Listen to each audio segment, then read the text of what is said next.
a couple Indians broke out of jail. Young bucks in fancy shirts. If you see anything of them, telephone my office at Palm Grove. Okay.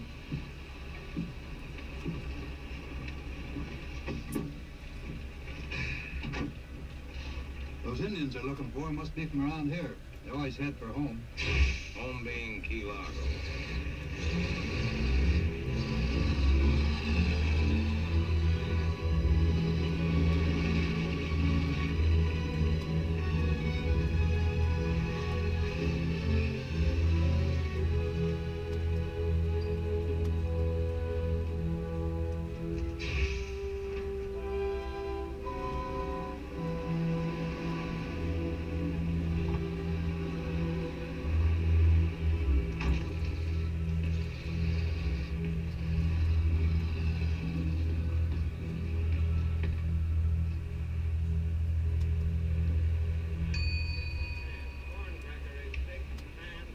Something, Jack? Oh, Mr. Temple around? He ain't here. Hotel's closed. When'll he be back? I don't know.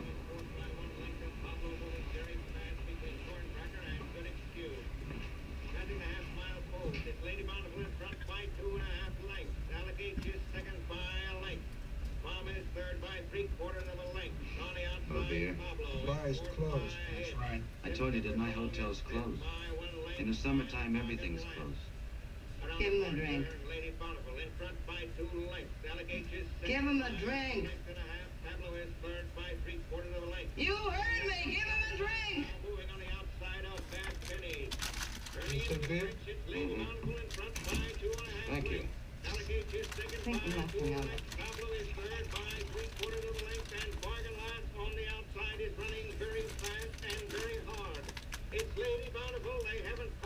Come on, Lady Bountiful. Come on, Lady Bountiful. Come on! Oh, how's that for picking them? Can I pick them or can't I?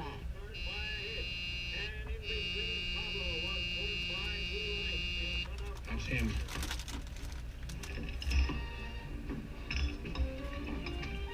I'll pick it up. When he wants you, he'll send for you.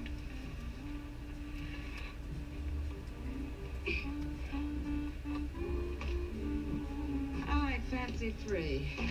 Carrying 118 pounds, a lot of weight. What do you think? Fancy free. You play the ponies? No, Why not? I haven't the money. Oh. Angel, another beer for the gentleman. You see, I play the long shots. Betting on a favor, what do you win? When a horse comes in for me, he pays plenty. Take fancy free. Morning line 12 to 1. That's ridiculous. He should be 4 to 1, even less. Look at that breeding. By chance play out of misconstrued by Omaha. Of course, he has 1 in 11 starts. True, but he's been twice in the money, and today he's running a $3,000 claiming race. Ought to be a cinch. Yes. What's your name? McLeod, Frank, by John out of Helen. I'm Miss Dawn. Miss Gay Dawn. You. He wants you.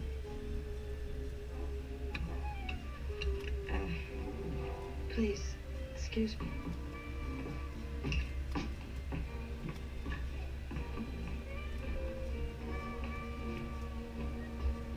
Who's that? I don't know. What's he want? Old man Temple. Look, mister, if you're thinking of putting up here, the hotel's closed. Won't be open for another month. What are you doing here? We're guests. Yeah, but you just said We're that. here by special arrangement. Well, I don't plan to stay. I just want to see Mr. Temple. Oh, well, why didn't you say so? He's out by the boathouse.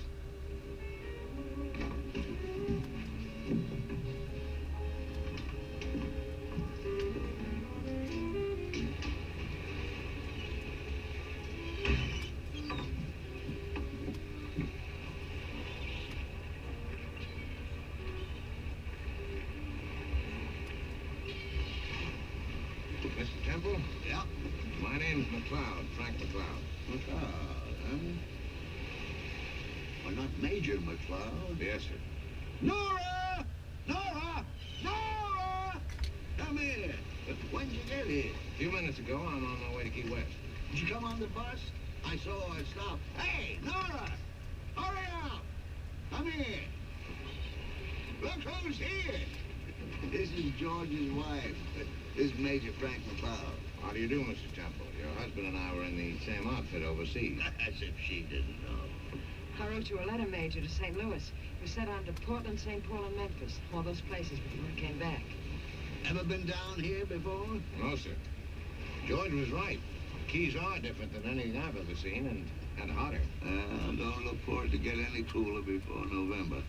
The thermometer will go down to about 100. The sandflies and mosquitoes will disappear. And it'll be right livable for about 3 months on the Keys, except for the tourists.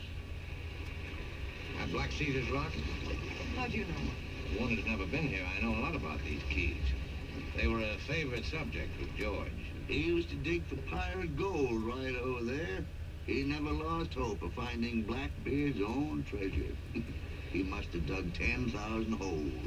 Ever find anything? Oh, sure. Salt water every time. How long are you going to be with us, Major? For an hour or so. An hour? Well, you could spare more time than that. Surely we got a lot to talk about. I'll talk as long as you like, Mr. Temple. Good, then you'll stay overnight. He can have George's room. Yes, Dad. Can I help you? Yeah, if you will, please. Afternoon, Mr. Temple. Mr. Temple, any news of the Osceola brothers? Oh, I'm sorry, Ben. I want you to meet my son's commanding officer, Major McLeod. How do you do? Officer Ben Wade, Sawyer. How do you do? If you don't mind, Mr. Temple, we'd like to have a look around. Well, you won't find those Indians because they ain't here. Maybe they're in the mangrove swamps. Maybe. Or maybe if you want to go wading, you might find them. Maybe. But if I was you, I'd save myself the trouble. No doubt they'll give themselves up before morning. Well, they sure enough ought to. That's a fact, Mr. Temple. Because the longer they stay at large, the tougher it's going to be on them. Cool Indians. 30 days to do and they bust out. Well, 30 days in jail for an Indian is like 30 years to somebody else. Anyway, I'd like to have a look around. Now, look here, Clyde. If Mr. Temple says they ain't here, they ain't. His word's good enough for me, and it ought to be good enough for you. Sorry to bother you, Mr. Temple. Come on, Clyde. Those two brothers and my boy George grew up together. There's no harm. They just went to Palm Grove and got a little snootful and started to take Florida back for the Indians. Came mighty near succeeding, too. And I sent word for them to come in and give themselves up. Not that I'm supposed to know where they are, you understand. Oh, Major, I want you to meet Mr. Bass. Garcia. We've already met. My son's commanding officer overseas. Yeah? They were in the Italian campaign together, from Salerno to Cassino. Yeah. And my boy George was killed in Cassino. Yeah?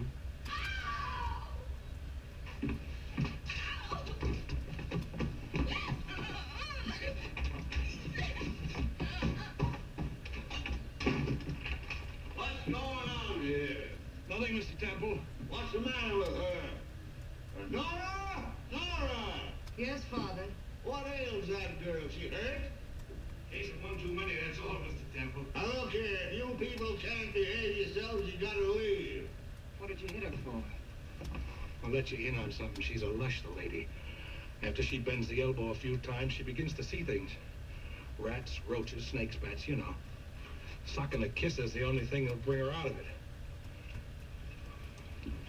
Your room's ready, Major. How long have they been here? Not when Curly and the woman showed up first.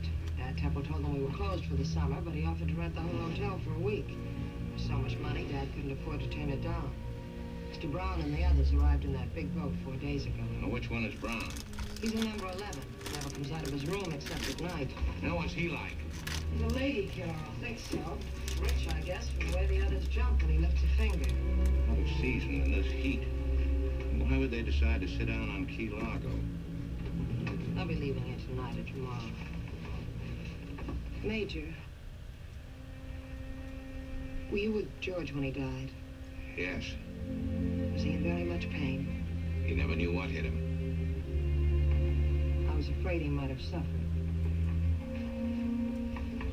Come down to Dad's room when you're ready, Major.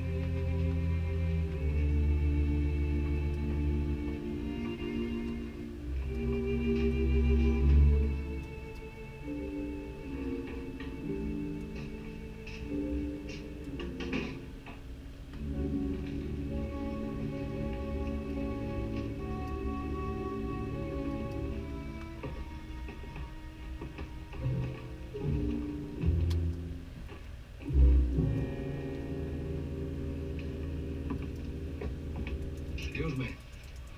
Stay the night, huh? I'm Curly Hoff. I heard about how you were with old man Temple's son in Italy. The kid got it, huh? Ah, too bad. I hope you didn't take offense the way we handled you downstairs. You caught Toots and me at a bad time. We were ready to bite anybody's head off, especially a certain blonde's. Look, 5 of us. We come down here for the deep sea fishing all the way from Milwaukee. More than a year we've been planning it to come down here and fish our brains out. So what happens? One guy brings a blonde, then after we all swore up and down no dames. But he's got to bring her, this guy. Well, if she isn't drunk and crying, she's got a hangover and arguing. One minute she gets sore at you and won't talk to you at all. The next she's making a play for you right in front of the guy. And he gets sore at us, mind you, not her. Everything's spoiled, including our dispositions. It's cost us all this dough, and for what? The world's worst time. Now I ask you, can you blame us for getting rude? Oh, I don't blame you. How about a little drink, pal? Not right now, thanks. Hotel Largo. Come on, just to show there's no hard feelings. No, thank you. Oh, thank you very much. Storm signals are up. What does that mean? Hurricane's on its way. See what I mean? Hurricanes yet. Dad's in here, Major.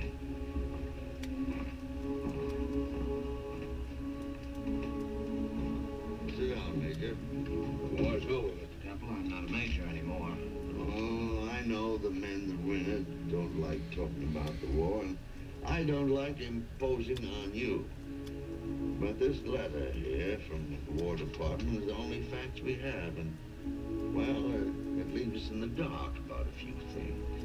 Well, I'll tell you everything I know, Mr. Temple. Will you, friend? Will you? I'd be most grateful. Where shall I start? Anywhere. Well, he was a good soldier, Mr. Temple, from start to finish. You'd have been proud of him, like every man in his regiment was. Were they, friend? And with good reason. It wasn't just a matter of doing his duty. He was always looking for a way to do more and finding it. George was a born hero, Mr. Temple. Couldn't imagine his death, only dishonor. Of course not. It's a wonder he lasted till Casino. When you believe like George believed, maybe dying isn't very important. Once outside San Pietro, George and a couple of others established a forward observation post. They got a direct hit and the others were killed. It left it up to George. For 3 days and 3 nights, he stayed awake, directing our fire. Most of that time, I was on the other end of the line. To keep himself awake, he talked into the phone. Talked and talked. Most of his talk was about you two. You'd be surprised how much I know about you both. For instance, inside your wedding ring, Nora, there's an inscription. Evermore.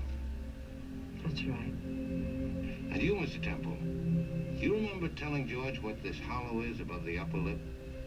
Before he was born, you said, he knew all the secrets of life and death. And then at the moment of his birth, an angel came and put his finger right here and sealed his lips. I remember that. Yep. He couldn't have been more than 7 years old when I told him that fairy story. What's it like where he's buried? Just crosses on a slope. High up, there's what's left of a church.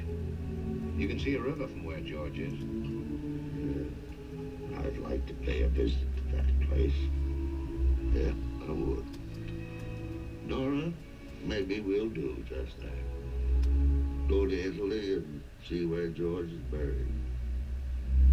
It belongs to us, don't it? That plot of ground. I'm very grateful to you, Frank. Thank you.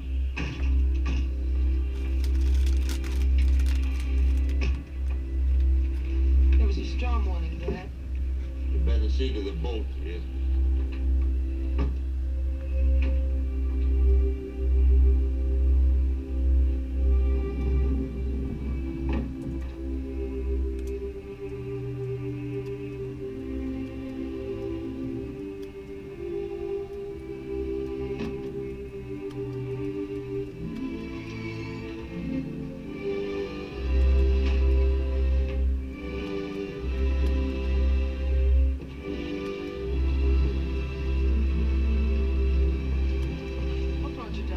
Frank? Oh, I like the sea and thought maybe I'd like to make my living on it. Doing what? Doesn't matter. Hand on a fishing boat. Life on land's become too complicated for my taste. What did you do before the war, Frank? I was circulation manager for a newspaper. You never went back to it? Yeah, but I couldn't stick it. I've done a lot of things since I left the paper. Driving taxis, waiting on table, anything to make $1, including day labor. Getting kind of rough. Hey, Joe, this is Mr. Feeney. Hi, pal. How do you do?